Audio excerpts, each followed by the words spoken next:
Hello विद्यार्थियों, कैसे हो आप सभी। आज हम बात करेंगे भक्तिकालीन काव्य की सामान्य प्रवृत्तियों की। तो हमारा प्रश्न है, भक्तिकालीन काव्य की सामान्य प्रवृत्तियों का संक्षिप्त परिचय दीजिए, अथवा भक्ति काल की प्रमुख प्रवृत्तियों को उदाहरण सहित स्पष्ट कीजिए। उत्तर, भक्ति काल के प्रारंभ होने से पूर्व ही प्रांतीय भाषाएं अपने अपने अपभ्रंशों का अनुसरण करते हुए हिंदी के समानांतर साहित्य रचना में प्रवृत्त थीं।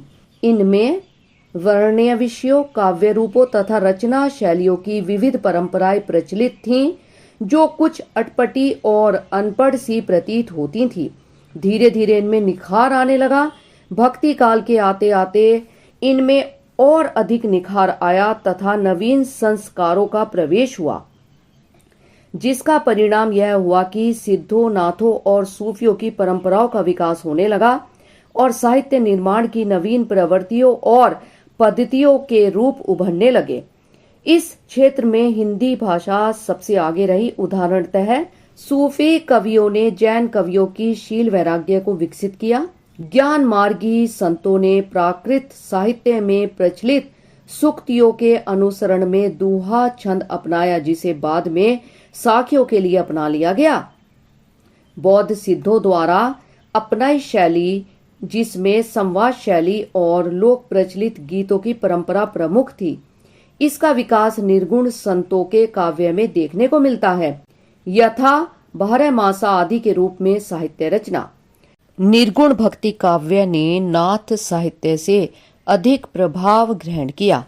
संत कवियों की वाणी में नाथ पंथ के योग साधना और निर्वृत्ति मार्ग का स्पष्ट प्रभाव देखा जा सकता है। दूसरी ओर सूफी कवियों में पौराणिक आख्यानों का प्रयोग न करते हुए प्रेमाख्यानों का अपने मत के प्रचार के लिए उपयोग किया।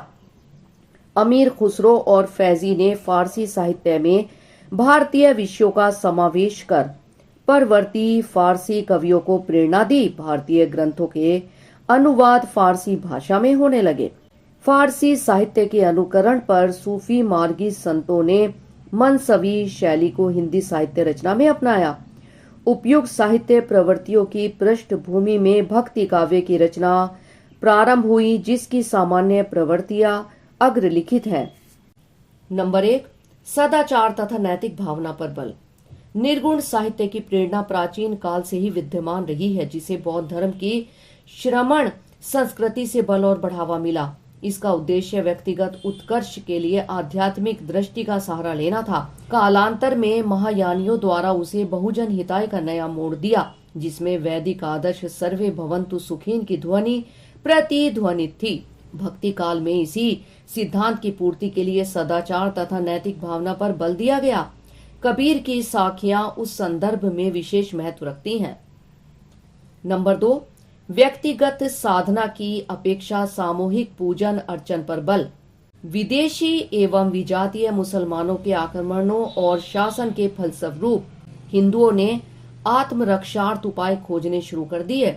हिंदू जनता मुसलमानों से भयभीत होने की अपेक्षा अधिक सजग और सचेत हो गई। हिंदुओं के काशी और मथुरा जैसे स्थानों पर बड़े बड़े मंदिर गिरा दिए जाने के फलस्वरूप छोटे छोटे मंदिरों की बाढ़ सी आ गई। घर घर देवताओं की मूर्तियां प्रतिष्ठित हो गईं। यह अपने ढंग की एक सामूहिक जागृति थी, जिसके फलस्वरूप व्यक्तिगत साधना की अपेक्षा सामूहिक पूजन अर्चन भजन कीर्तन की प्रवृत्ति जोर पकड़ने लगी। सगुण भक्त कवियों ने अपने काव्य द्वारा इस प्रवृत्ति को बढ़ावा दिया। राम भक्त कवियों ने टकराव की स्थिति को दूर कर वैष्णव, शैव और शाक्तों को एक करने का प्रयास कर आपसी भेदभाव दूर किए। उन परिस्थितियों में जातीय एकता अत्यावश्यक थी। नंबर 3, लोक भाषाओं का महत्व। भक्तिकालीन कवियों ने आम आदमी तक अपने विचार पहुंचाने के उद्देश्य से लोक भाषाओं को अति उत्तम साधन माना। उन्होंने मौखिक परंपरा की स्तरीय रचनाओं को भी लिपिबद्ध कर उन्हें सुरक्षित रखने की प्रवृत्ति को बढ़ावा दिया। लोक भाषाओं को महत्व दिए जाने का ही यह फल है कि भक्ति काल में जहां महाकाव्यों के माध्यम से शास्त्रीय शैली में राजपुरुषों तथा दिव्य नायकों को महत्व मिलने लगा, वहां जन जीवन की उपेक्षित अनुभूतियों को भी अभिव्यक्ति मिलने लगी। साथ ही इस काल में लोक गीतों, लोक कथाओं आदि को भी यथेष्ट सम्मान मिलने लगा। ये सभी रचनाएं लोक रुचि के अनुरूप थीं, अतः ये जनसाधारण में अत्यधिक लोकप्रिय हुई। ज्ञान मार्गी संत कवियों ने आम बोलचाल की भाषा को अपनाया तो प्रेम मार्गी सूफी संत कवियों ने अवधी भाषा को, और कृष्ण भक्त कवियों ने ब्रज भाषा, और राम भक्त कवियों में अवधी और ब्रज दोनों ही भाषाओं में अपना साहित्य रचा। नंबर 4, समन्वयात्मक दृष्टि को बढ़ावा। लोगों में आत्मविश्वास बढ़ाने का यह परिणाम हुआ कि पारंपरिक सहयोग के लिए समन्वयात्मक दृष्टि से काम किया जाने लगा। सूफी संतों की समन्वयात्मक प्रवृत्ति ज्ञान मार्गी संतों ने भी अपनाई। तुलसी का तो समूचा काव्य ही समन्वय की जीती जागती तस्वीर है। समन्वय की इस भावना को जो साहित्य रचा गया, उससे धार्मिक सांप्रदायिकता का स्वर क्षीण हो गया। संत कवियों कबीर और गुरु नानक को तथा सूफी संत कवियों को हिंदू और मुसलमान समान रूप से आदर की दृष्टि से देखते हैं। नानक पंथी और कबीर पंथी हिंदू भी और मुसलमान भी। नंबर 5, नाम की महत्ता। जब कीर्तन आदि निर्गुण धारा के एवं सगुण धारा के कवियों में समान रूप से मान्य है। कबीर नाम को सभी रसायनों से उत्तम समझते हैं। सभी रसायन हम करऊ नहीं नाम सब कोई। सूफी कवि और कृष्ण भक्त कवि कीर्तन की महत्ता को स्वीकार करते हैं। सूर कहते हैं, भरोसो नाम को भारी।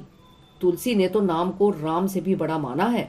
संक्षेप में कहें तो नाम में निर्गुण और सगुण दोनों का समन्वय हो गया है। एक उदाहरण प्रस्तुत है।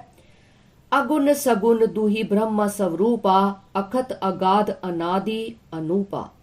मोरे मत बढ़ नाम दुहूते, किए जेई जुग निज बस निज बूते। कबीर ने यह भी कहा है कि निर्गुण की सेवा करो, सगुण का धरी ध्यान।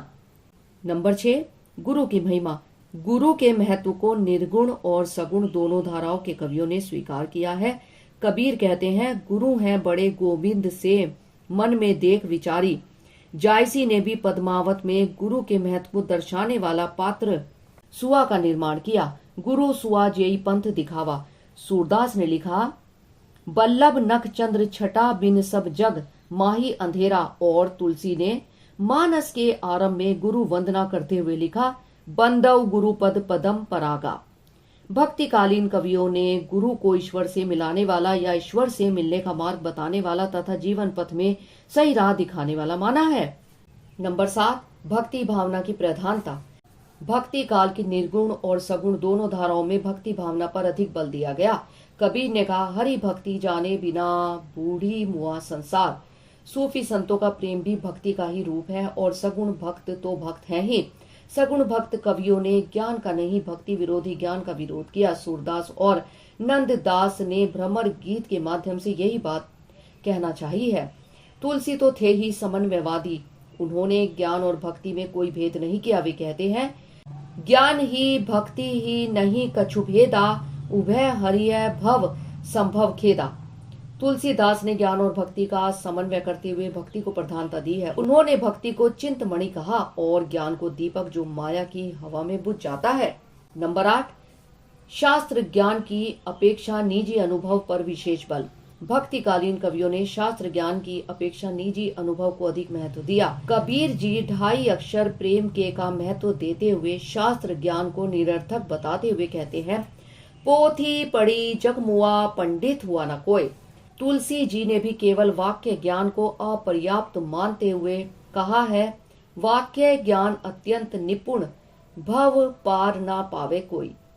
सूर और नंददास की गोपियां तो अपने प्रेम के निजी अनुभव के आधार पर उद्धव जैसे ज्ञानी को भी यह कहने पर विवश कर देती हैं, जे ऐसे मरजाद मेटी मोहन को ध्यावे, काहे ना परमानंद प्रेम पदवी सबु पावे। ज्ञान जोग सब कर्म ते प्रेम परे है साच, हो या पट तर देत हो हीरा आगे कांच।